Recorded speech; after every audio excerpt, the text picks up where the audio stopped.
Assalamualaikum warahmatullahi wabarakatuh.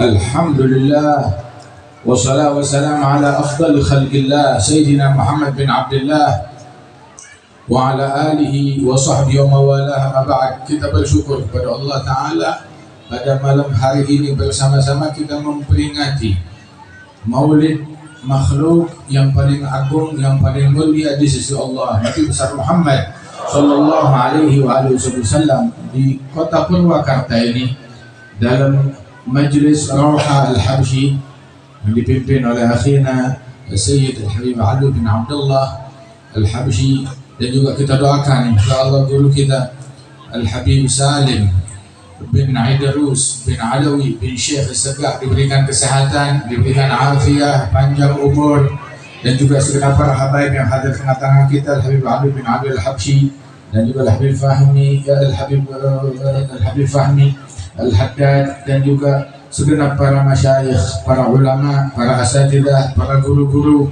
para hadirin, para hadirat, tokoh masyarakat, dan terutama para pimpinan pemerintahan dari pemerintahan setempat, TNI, Polri, dan segenap para pejabat pemerintahan. Mudah-mudahan Allah Ta'ala jadikan kita orang-orang yang dekat dengan Rasulullah SAW, dan juga tidak kita lupakan dari saudara-saudara kita Nahdlatul Ulama yang merupakan garda terdepan di dalam membentengi Ahlus Sunnah wal Jamaah. Alhamdulillah, nikmat dari Allah Subhanahu wa Ta'ala. Allah Ta'ala berfirman, wa ta'awanu 'alal birri wat taqwa. Kita saling bantu, saling tolong, saling kerjasama dalam kebaikan dan di dalam ketakwaan. Rasulullah sallallahu alaihi wasallam tidak memerintahkan sesuatu melainkan beliau orang yang terdepan di dalam melakukan hal tersebut. Dikatakan oleh Imam Abdullah bin Al-Haddad Al-Mujaddid Sahib Ratib, beliau bilang, wa inna Rasulullah min ghairi miryatin imamun 'ala al-iqtlaq fi kulli hadrati, wajihun ladai rahman fi kulli mawtin, wa sadru al-arifin al-a'immati, wa man yuti'il hadi ata'a ilahahu, wa man ya'sihi ya'sil ilaha wa immati, wa man baya'a al-mukhtar baya'a rabbahu, yadullahi min fawqil ayadil wafiyati. Rasulullah adalah imam, pemimpin teragung, pemimpin terbesar di dalam setiap hadrat. Di dalam salat, pemimpin dari sekalian ahli salat Nabi Muhammad Sallallahu alaihi wasallam. Salat kita tidak sah kalau nggak ngikutin caranya Nabi Muhammad. Di dalam puasa, beliau adalah imam yang paling hebat, yang paling tangguh dalam berpuasa. Puasa kita nggak sah kalau nggak ngikutin cara puasanya Nabi Muhammad.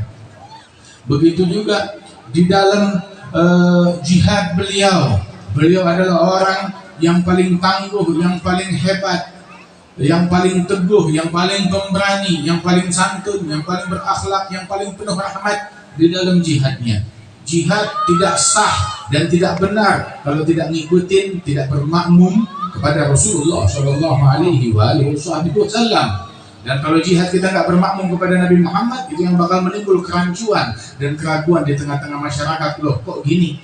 Padahal Rasul Shallallahu Alaihi Wasallam di dalam jihadnya beliau itu merupakan festival menampilkan keindahan Islam, bukan hanya kekuatan Islam, keberanian Islam, tetapi akhlak Islam, budi pekerti Islam, rahmat Islam, manfaat yang diberikan dalam Islam, rasa aman yang dibawa di dalam agama Islam.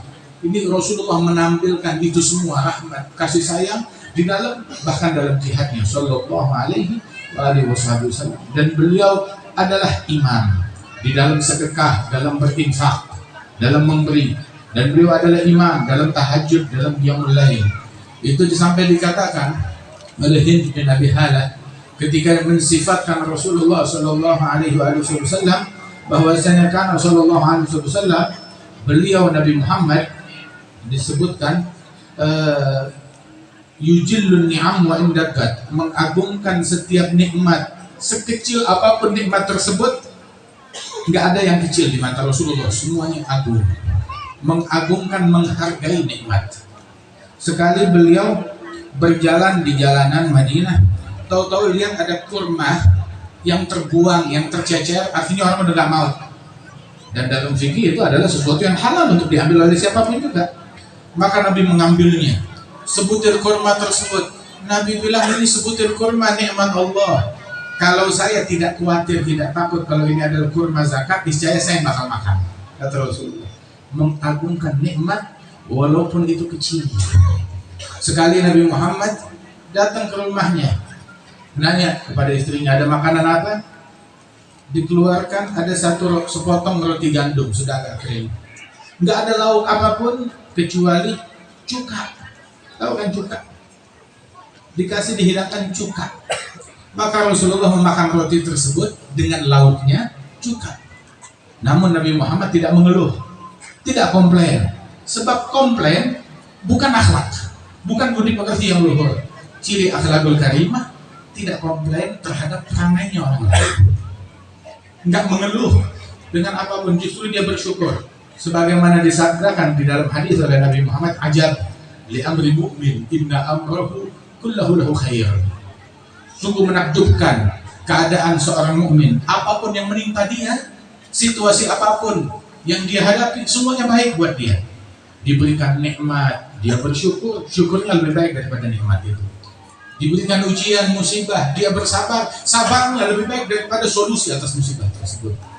Rasulullah dihidangkan cuka, makan roti dengan cuka, beliau tidak komplain. Malah beliau memuji untuk menyenangkan hati tuan rumah, istrinya sendiri. Dia bilang kepada istrinya, ni'mal idam al-khal. Sebaik-baiknya lauk di cuka ini, kata Rasulullah SAW. Coba ibu-ibu kalau ke rumah sekali-kali hidangkan cuka buat suaminya, apa yang terjadi? Ditanya, duit belanja dikemanain?